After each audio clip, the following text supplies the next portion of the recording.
Assalomu alaykum. Hayot tilim YouTube kanaliga hoş geldiniz. Ben Abu Bakr Ma'lum buluman. Biz oldingi darsimizda 5-darsni asli bir qatimda tugatmoqchi bo'lgan, lekin dars mazmuninki bak uzrab ketishini ko'zda tutib turib, ya'ni savodashlarni zeriktirib qolmaslik uchun ikkiga bo'lishga to'g'ri keldi. Aslidagi planda bir qatimda tugatmoqchi edik. Kechiringlar. Shunda qolganda bugungi darsimiz shu oldingi qatimliq darsniki, ya'ni 5-darsniki keyingi yerim bo'ladi. Ya'ni ingliz tili alifbesidagi uzuk tovush harflari va ular anlatadigan tovush ahanglari. Oldingi darsimizda naq shu ekranda ko'rayotganingizni so'zlagan edik. Ya'ni B'dan boshlab Z'gacha bo'lgan uzuk tovush harflariniki anlatadigan tovush ahanlarini so'zlagan edik. Naq mana buni hozir ekranda ko'rayotgan mazmunga kelganda abay degandek bak so'zilib ketishiningki oldini olish uchun, ya'ni savodashlarni zeriktirib qo'ymaslikni maqsad qilib to'xtatgan. Demakchi, to'xtagan yerdan boshlasak, endi mana shu hozirgi ekranda ko'rayotganingizdan boshlasak gapning davomini. Xuddi ingliz tili alifbasida taq so'ziq tovush harflari bo'lganga o'xshash uzuk tovushlarning xuddi ingliz tili qaytadan desam, xuddi ingliz tili alifbasida taq so'ziq tovush harflaridan boshqa yana qo'sh so'ziq tovush harflari bo'lganga o'xshash uzuk tovushlardami bu ahvol bor. Ya'ni oldingi darsimizda biz taq uzuk tovush harflarining anlatadigan tovush ahanlarini ko'rgan edik. Bugun endi qo'sh uzuk tovush harflarining anlatadigan ahanlarini, tovush ahanlarini ko'ramiz. Faqat birla 3 harfdan tuzilgan 3 harfdan tuzilgan bir uzuk tovush harfi bor ekan, ulardan boshqasi qo'sh, ya'ni 2 dona uzuk tovush harfidan tuzilgan harflar hisoblanadi. Xo'sh, undaqda o'zimizning gapga qaytib kelsak, bugun ko'radigan elifba qismininki eng oxirgi qismi bo'lgan uzuk tovush harflarininki, ya'ni qo'sh yoki 3 bir misolda. Bularninki anlatadigan tovush ahanlarini so'zlashdan burun bularni bir tez bir ko'rib o'tsak, th, dr, tr, dj, ph, ch, tch, sh, gh, ng, CK qatorliqlar hisoblanadi. Qo'sh deganimiz yoki bu ahvolda 3 dan tuzilgan birsi bor. Xo'sh, undaqda biz gapni shu 5dan boshlaylik. Birinchidan, ya'ni TH uzuk tovush harf birikmasidan. TH uzuk tovush harf birikmasininki ikki xil tovush ahangi bor bo'lib, birinchisi nayda diqqat qilish kerakki, savodashlar. Mishak kelganda. Bu to'limi muhim. Nurg'un kishilar ingliz tili o'rganishni boshlaganda ancha bek diqqat qilib ketmaydi. Bu mana shu biz hozir to'xtalayotgan qo'sh uzuk tovush harfininki anlatadigan tovush ahangiga bek diqqat qilib ketmaydi. Shuning bilan xatolik kelib chiqadi, xatolik sodir qildi ko'pincha. Allohda diqqat qilmagan ahvolda. Shuna sizni men tunji qatim o'rganyotdi deb o'ylayman. Shuna siz 5da diqqat qilsangiz, demakchi oxirigacha to'g'ri ma'noda talab qilsangiz. Xo'sh, unda amaliy gap kelsak, birinchi xil tovush ahangi, ya'ni men bunda desam, meni amaliyotda kamerada ko'rmagachga bilinmaysiz, lekin men bunda desam qiyos qilib turib tushuna olishingiz kerak. Ya'ni tilimizni ikki tishning oralig'iga ilib turib, nəhayət yenik qaldı cümür. Üstünki və aslanqı tishning, ya'ni ikki tishningki, usti asti tishlarningki o'tirsiq ep turib, tilimizni yenik tishlab turib, cümür. Qattiq tishlab olsak, uzib qo'yamiz tilimizni. Albatta, buni tavsiya qilmayman. Demakchi, yenik tishlab turib, sebag'o soat tikisi. Ashuni chiqarsangiz, ash tovushni chiqarsak chiqadigan tovush amaliyotda. Masalan, men degandek qiling, tilingizni yenik tishlab turib, s. Bildiniz mening nima demoqchi bo'lganimni? Undaqda men u berilgan so'zlarga sep boqaylik bu tovushninki anglatish ahangini. Masalan, birinchi qurdagi birinchi so'zning o'qilishi bundoq bo'ladi. Thank. Thank. Men hozir degandek tilimizni yenlik tishlab turib chiqarsak chiqadigan tovush bu. Thank. Ya'ni tilimizni yenlik tishlab turib se ba'g'o xuddi masalan deyli. Ma birinchi qurdagi birinchi so'zini masalan se harfi se tovushi orqali chiqarib masalan bir sinab baqsaq selishtirish maqsadida juma bunda chiqadi se degan tovush bilan olsak masalan thank deb chiqdi shundami? Mening miyada da'vat qildim ashu o'xshash ashu se tovushini tilimizni tishlab turib yenlik tishlab turib chiqarsaqlar biz hozir da'vat qilma s degan tovush naq chiqadi demoqchi. Yana bir sinab baqaylik ha. Thank. Thank. Anki ikkinchi so'zmi o'xshash qoidasi men yana tafsiliy deb o'tmay bevositlam o'qib baqay siz agishib o'qing ha. Think. Think. Okay, uchinchisi both. Both. Demakchi uchinchi so'z yuqoridagi menki o'qilishida shu s degan tovushning bog'lig'ini savodoshlar his qilyapti. Undaqda koni o'qish qoidamizga selib bir o'qisak thank. Thank. Think. Think. Both. Both. Sağdaşlar düşəndi çoxum mening demoqchi o'g'limni.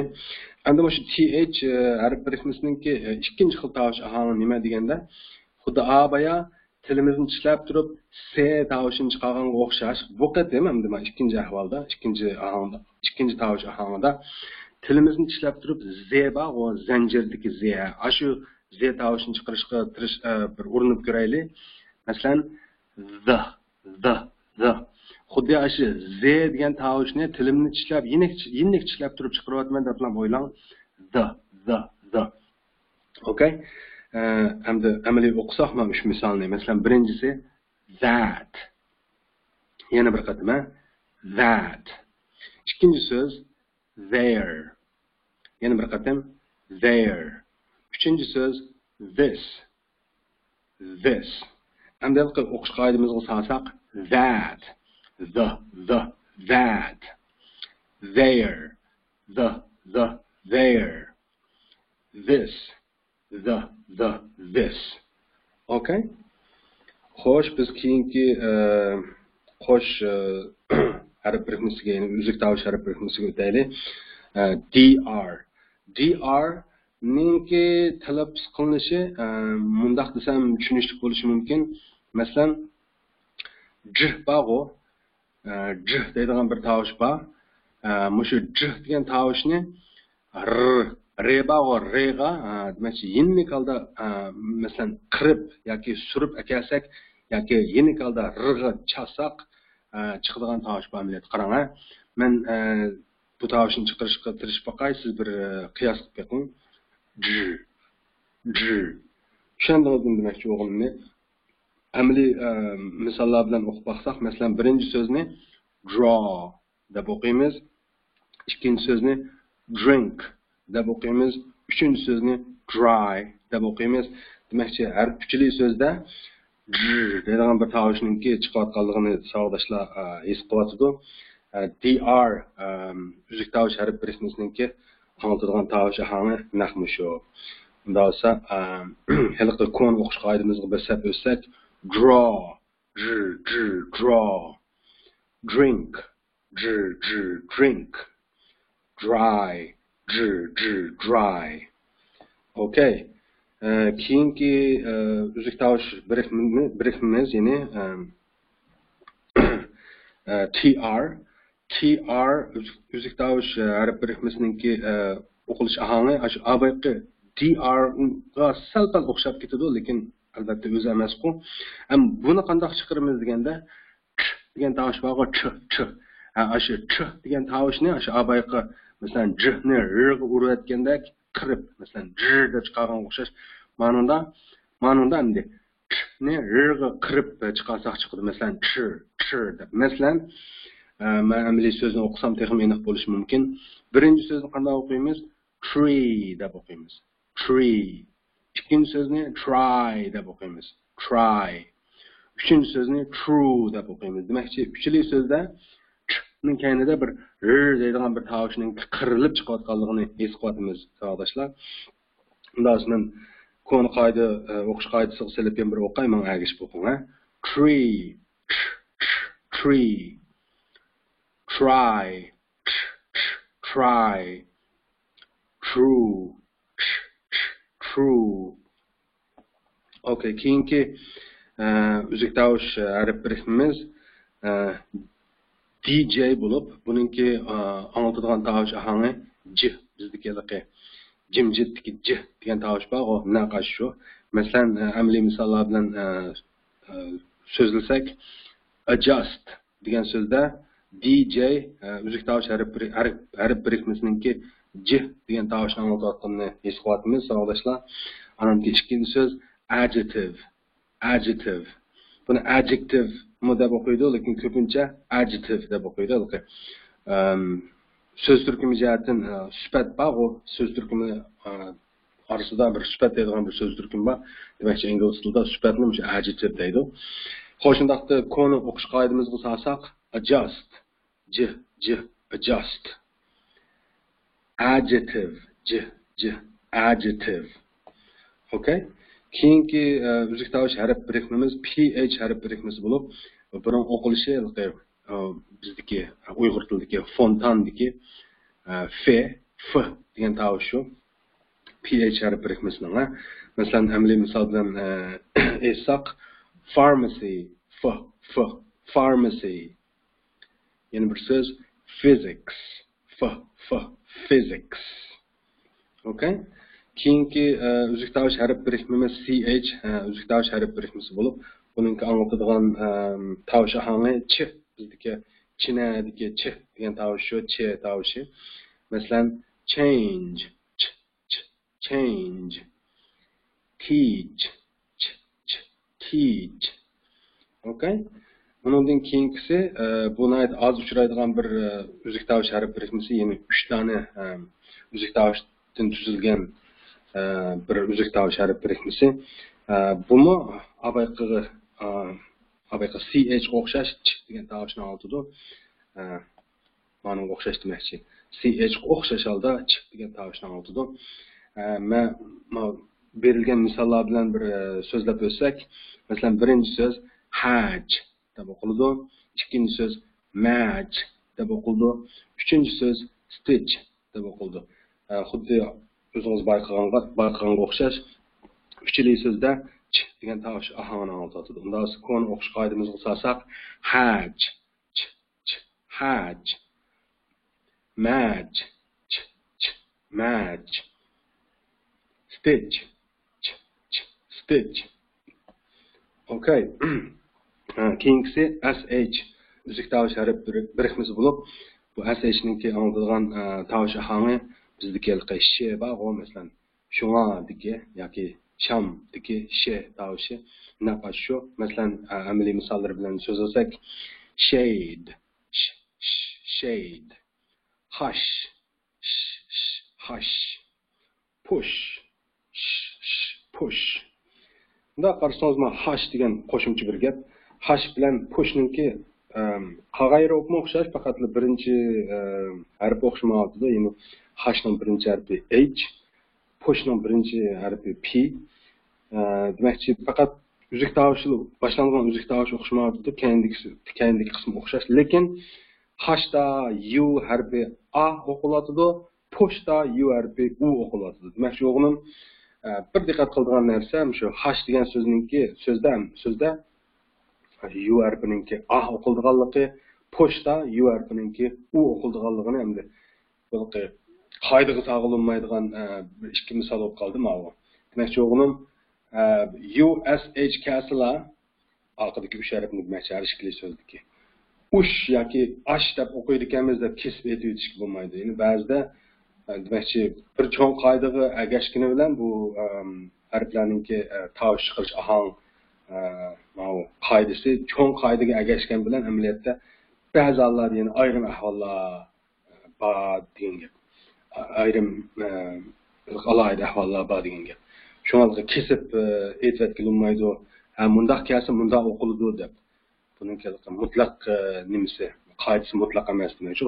Men qo'shimcha bir deb qo'ygan gapim. Ya'ni hash degan so'zningki hash deb o'qilganligi, ya'ni buningki u harfininki ah o'qilganligi, pushda u harfininki o'qilganligini bilib olsak bo'ladi demakchi. Okay, keyingi uzuk tovush harf birikmamiz GH harf birikmasi bo'lib, bu faqat ikki xil ahvolga ega, endi ikki xil ahvol bor bu GH niki o'qilish ahvoli. Birinchi xil ahvolda F, ya'ni bizdagi fontandagi F o'qiladi. Ikkinchi ahvolda o'qilmaydi qat'iy. Masalan, F o'qiladigan uch misolni ko'rsak, laugh degan so'z, undan keyin ikkinchisi tough degan so'z, undan keyin rough degan so'z. Mana uchinchi so'zda GH niki F tovushi anglatayotganligini bilyapsiz. Kon qoidamizga solib bir o'qib laugh, laugh, tough, tough, rough, rough. Okay, demakchi laugh, tough, rough degan uchinchi so'zda GH F o'qiladi. Ikkinchi xil ahvolda o'qilmaydi qat'iy.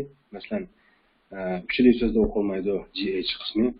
Birinchi so'zma ikkinchi qo'lning birinchi so'zi demakchi. Eight o'qiladi, GH o'qilmadi, qarab ko'rdingiz. İkinci söz caught deb o'qildi, GH o'qilmadi. Uchinchi so'z taught deb o'qildi, GH yana o'qilmadi. Demakchi, birinchi qo'ldagi uch so'zda F tovushi o'qilgan bo'lsa, ikkinchi so'zdagi uchinchi so'zda o'qilmayapti. Buni endi shundoq bilib olishdan boshqa amal yo'q. Okay, andan keyin Uyg'ur degan atalg'uninki, ya'ni so'zningki inglizcha yozilishida shu GH harfi bor. Albatta, ko'pincha hollarda xalqaro umumlashgan shakli desak bo'ladi Uyg'ur atalg'usiniki. G deb o'qilganligini bilamiz, savoldoshlar. Masalan, amaliyotda Uyg'urdagi g'ego, Uyg'ur tilimizning o'zida Uyg'urda g'e deydigan bir tovush bo'lgan bo'ladi. Lekin ingliz tilida so'zlaydigan yoki ingliz tilida g'e tovushi bo'lmag'achqa Uyg'ur deb o'qiyamaydi. Shu g'ni endi g deb qoldi tabiiy holda. Demakchi, Uyghur deb o'qiydigan ahvol bor. Ma'ni bilib olsak, yoki Uyghur deb o'qiydi. Mana bir qo'shimcha gap bilishlik tegishli. Ya'ni Uyg'urninki spell qilinish qanday deganda, savoldoshlarga ma'lum U Y G H U R o'qilishi qanday bo'ladi deganda shu GH hamda G o'qiladi, ingliz tilida g'e bo'lmaganligi. Ya'ni Uyghur deb yoki bo'lmasa Amerikaliklar asosan Uyghur deb o'qishga odatlangan. Uyghur deb. Ya'ni Uyghur desangiz tushuniladi yoki Uyghur desangiz tushuniladi. Hattoki o'zimizning Uyg'ur tilidagidek Uyg'ur desangiz tushunmaydi. Faqat ular o'zlari talaffuz qilolmaydi g'e tovushini demakchi. Ya'ni xulosa gap shu GH Uyg'ur degan atalg'uda inglizcha yozilishida ishlatildi demakchi. Okay, NG harf birikmasini ko'raylik. NG bizdagi shu ng, ya'ni yangoq keladigan ng yoki ang saviyadagi ang degan so'zda keladigan ng tovushi shu. Ingliz tilidagi angladigan tovushi naqash shu tovushi. Bundan so'ng berilgan so'zlar bilan birlashtirib bir o'qib baxsak, hang, hang, sing, sing, wing, wing. Dimoqdan chiqayotganligini his qilyapti savoldoshlar. Ters emas, ha? Okay, CK. CK degan shu amaliyotda barliqmi shu biz ko'rgan oldingi bir necha dars yoki bugungi qadar o'rgangan darslar orasida endi eng oxirgi bir tovush harfimiz hisoblandi yoki harf birikmamiz. Shuning bilan bu elifba qismidagi uzunga so'zilgan zerikishlik elifba qismidagi harflar bilan biz xo'shlashgan bo'lamiz bugun. Shuning bilan CK eng oxirgisi demakchi. Chidig'inglarga rahmat. Undan shuni bir o'qib o'taylik. CK harf birikmasi qanday tovush anglatadi? Qanday tovush anglatadi? K, ya'ni K degan tovushni anglatadi. Masalan, amaliy misollar bilan o'qisak, hag, hag, tick, tick. Eng oxirgisi stuck. Stuck. Xo'sh, shuning bilan keyingi dars ko'rishaylik savoldoshlar. Hammalarga ko'p rahmat. Anglab berganinglarga unutib qolmang, tagidagi subscribe degan ingliz xatni bosib, knopkani bosib, mushtariy bo'lishni unutib qolmang. Sizdan hech qanday pul ketmaydi, bu bekorlik. Andan keyin mushtariy bo'lib, qo'ng'iroqni bosib o'tishni unutib qolmang. Demakchi, qo'ng'iroqni bosib har qatim yangi mazmun chiqqanda avtomatik sizga bir uchur keldi, shuning bilan yangi mazmundan quruq qolmaysiz. Ondan keyin bosh barmoqniki osmonga qaragan bosh barmoqni bosib qo'yishni unutib qolmang. Qo'llig'ingiz o'qib qolsin agar yoqtirgan bo'lsangiz. Yoqtirmagan bo'lsangiz amal yo'q endi. Bosh barmoqniki yaga qaraganini bosib solasiz yoki bosmasangiz mayli. Undan ko'p rahmat. Darsimiz mushakli bo'lsin. Biz keyingi darsdan boshlab hamda rasmiy ingliz tilidagi amaliy bo'lgan jumla, so'z, hatto hikoyalar, har xil qiziqarli mazmunlar bilan uchrashishga boshlaymiz. Dars qatnashib berganlarga rahmat. Keyingi darsda ko'rishaylik. Thank you very much. I will see you next time.